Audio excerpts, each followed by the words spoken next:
अस्सलाम वालेकुम, मैं हूँ आबिद अंदलीब। नाजरीन, इमरान खान बेगुनाह करार पाए और बेगुनाह करार देने वाले जज को निशाने इबरत बना दिया। ये क्या मुआजरा हुआ, इसकी तफसील है। और इसके साथ साथ काजी फाइज ईसा साहब के ऊपर एक नाअहली की तलवार लटकने वाली है। ये उनके साथ ही जज की इंकिशाफात हैं, उन्होंने एग्जैक्टली क्या कहा ये भी आपको बताएंगे। पहले ये बात कर लेते हैं कि इस वक्त हारून रशीद साहब के बकौल के तहरीक इंसाफ एक पहाड़ है और पहाड़ को तोड़ना जो है वो नामुमकिन है। पहाड़ को कौन तोड़ सकता है? और हारून रशीद साहब ये कहते हैं कि तहरीक इंसाफ की जो मकबूलियत है वो 70% के ऊपर है। अच्छा, ये बहुत सारे सर्वेज हुए, इंडिपेंडेंट सर्वेज हुए, और उन तमाम सर्वेज के अलावा आप पिछले 6-7 माह की आप एक्टिविटी अगर देखें, पॉलिटिकल एक्टिविटी, तो आपको ये जो नताइज हैं ये 70% से ज़्यादा नज़र आते हैं। ये तहरीक इंसाफ की मकबूलियत महज 70% नहीं है, शायद इससे बहुत आगे है। चूंकि 2-3 इश्यूज हुए हैं। एक इशू मैं आपको बार बार कहता हूं कि जब से इमरान खान को उसका नाम लेना बंद हुआ, उससे पहले कुछ दिन जो चैनल की रेटिंग बनाने वाली कंपनी थी उसको बंद कर दिया गया था।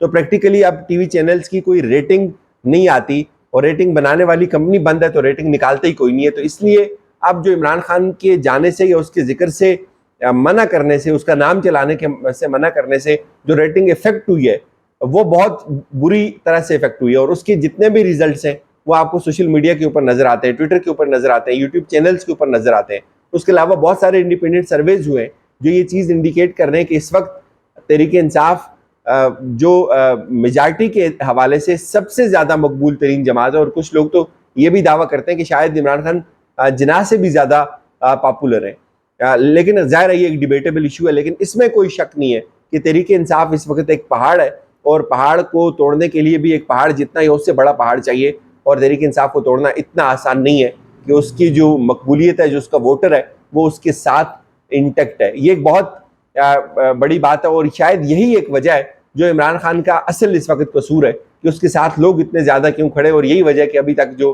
इलेक्शन का माहौल है वो नहीं बन रहा, यही वजह है कि फैसले नहीं माने जा रहे।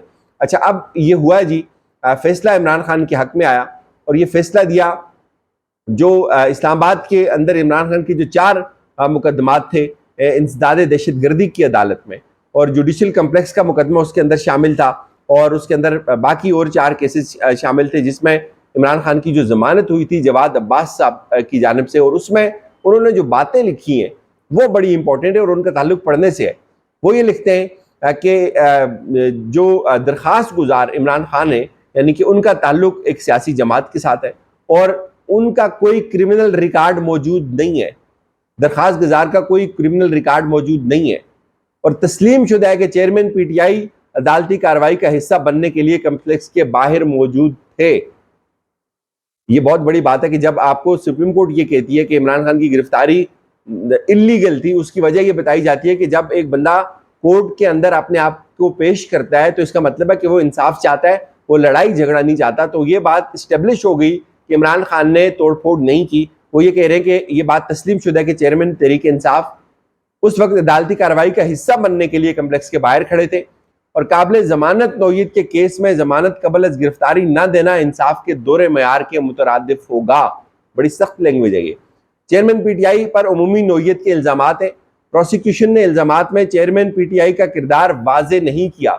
जो हुकूमती टीम थी जो इमरान खान को गिरफ्तार करना चाहती थी, जो इमरान खान की गिरफ्तारी के लिए हुकूमत से अदालत से ये इस्तदा कर रही थी कि इमरान खान को गिरफ्तार करना, हमें वारंट जारी किए जाए इमरान खान के, तो वो ये कहते हैं कि उन्होंने कोई भी इल्ज़ाम जो है वो साबित नहीं किया, इमरान खान का किरदार वाजे नहीं किया।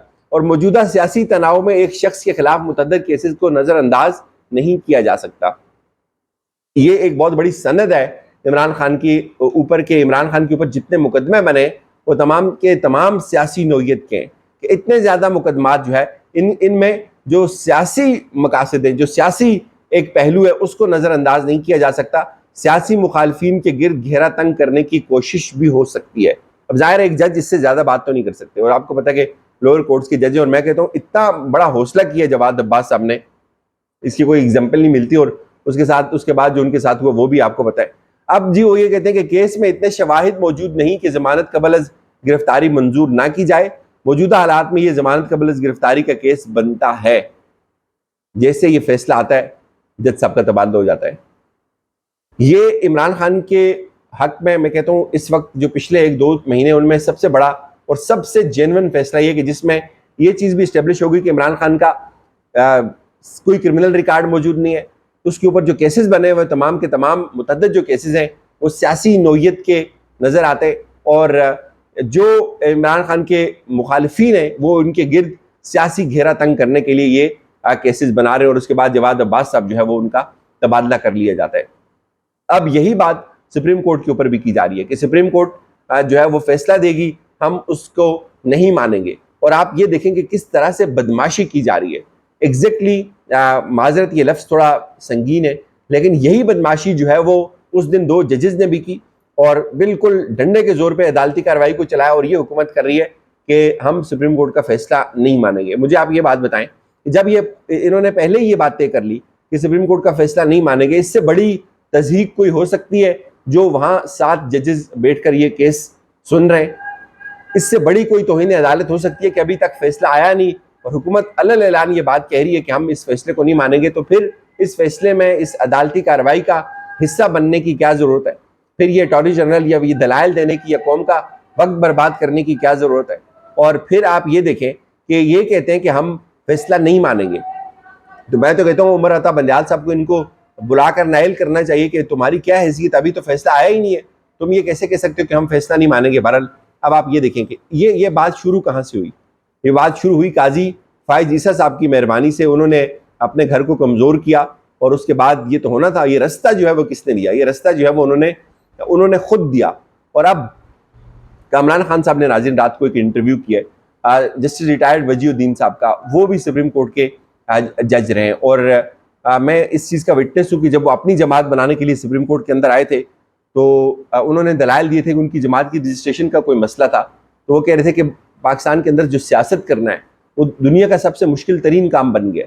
तो उन्होंने क्या कहा है काजी फायज ईसा साहब के बारे में, उनकी जो लफ्ज़ है वो मैं आपके सामने रखता हूँ। वो कहते हैं कि कामरान साहब ये गैर मामूली चीज़ें हैं और इन बातों को टॉलरेट नहीं किया जा सकता। सवाल उनसे ये हो रहा था कि ये जो बेंच मुतनाज़ा कर दिया काजी फायज ईसा साहब ने वोट कर चले गए, वो ये कह रहे हैं कि ये गैर मामूली चीज़ें और इन बातों को टॉलरेट नहीं किया जा सकता। मुझे जहन में आता है कि ब्रिटिश सुप्रीम कोर्ट में एक जज ने साथी जज के बारे में अपने फैसले में कुछ रिमार्क्स लिखे थे, इसके बाद उनको दोबारा सुप्रीम कोर्ट में इनवाइट नहीं किया गया। तो ये चीज़ें बड़ी गैर मामूली चीज़ें। अब देखें जो नया एक्ट आया है इसमें कहा गया कि बेंच चीफ जस्टिस और 2 सीनियर जज साहिबान बनाएंगे। अब जो 2 सीनियर जज साहिबान बनाएंगे, अब जो 2 सीनियर जज साहिबान अगर सुनवाई के दौरान उठ खड़े हूं और काजी साहब ये कहें कि मैं रिक्यूज भी नहीं कर रहा, मैं सिर्फ खड़ा हो रहा हूं, तो क्या ये मुफाद का टकराव नहीं कि एक आदमी से इख्तियार लेकर 3 आदमियों को वो दिया गया जो अभी काम आपको सौंपा ही नहीं गया, और इस तरह की बातें करें? मैं समझता हूं ये सीरियस बातें, इसमें जजेस का कंडक्ट इन्वॉल्व है। और जैसा इसमें हुआ है, जो हमारे नामजद चीफ जस्टिस ने, और उनसे फिर सवाल किया जाता है कि देखें जी जो हमारे नामजद चीफ जस्टिस सितंबर में वो चीफ जस्टिस बन जाएंगे और ये कानून बन गया? तो ये कहते हैं जी देखें एक्ट ने अभी तक फाइनलिटी हासिल नहीं की थी, वो एक्ट फाइनलिटी हासिल करने से पहले, खत्मी होने से पहले ही सस्पेंड हो गया। और 8 जजों ने उस एक्ट को मुअत्तल किया, 8 जजेस के बेंच को। और 2 जज कैसे उठकर ये हुक्म दे सकते हैं? 2 जज कैसे उठकर ये कह सकते हैं कि हम उस एक्ट को नहीं मानते, हम उसको मुअत्तल करते हैं? और ये सब कुछ ओपन कोर्ट में हो रहा है और ये सीरियस मामला है, इसमें जज का कंडक्ट इन्वॉल्व है, और मैं समझता हूँ कि सुप्रीम जुडिशियल काउंसिल इसमें कार्रवाई करेगी। अब ये आई विश कि ये होना चाहिए, और उन लोगों को भी लग पता जाना चाहिए कि जिन्होंने एक मजाक बनाकर रख दिया सुप्रीम कोर्ट को, सुप्रीम कोर्ट के ऑर्डर्स को। एक तरफ हुकूमत कह रही है कि हम नहीं मानते, दूसरी तरफ काजी साहब कह रहे हैं कि मैं इस बेंच को नहीं मानता। यानी कि आप ये देखें 6 जजेस एक तरफ, 6 जजेस वहां बैठे हुए, वो 7 जजेस वो केस को सुन रहे हैं, और काजी साहब और तारक मसूद साहब कहते हैं कि हम इसको मानते ही नहीं, हम इस बेंच को नहीं मानते, हम इस सुप्रीम कोर्ट के इस एक्ट को ही जो है वो जिसको उन्होंने सस्पेंड किया हुआ है वो उसको कह रहे हैं कि इसको फाइनल किया जाए, ये फाइनल है। ये हालात है सुप्रीम कोर्ट के। बहरहाल ये एक जो अंधी है, मेरे ख्याल में ये उमर अता बंदयाल साहब को इसको बहुत सीरियस लेना चाहिए, और इससे पहले कि बहुत देर हो जाए, और शायद अभी भी उनके पास वक्त है कि वो एक एग्जाम्पल सेट करके जाएं कम अज़ कम कि ये जो हो रहा है ये किसी सूरत भी इसको टॉलरेट नहीं किया जा सकता है। इजाज़त दीजिए, अपना ख्याल रखिएगा। खुदा हाफिज़।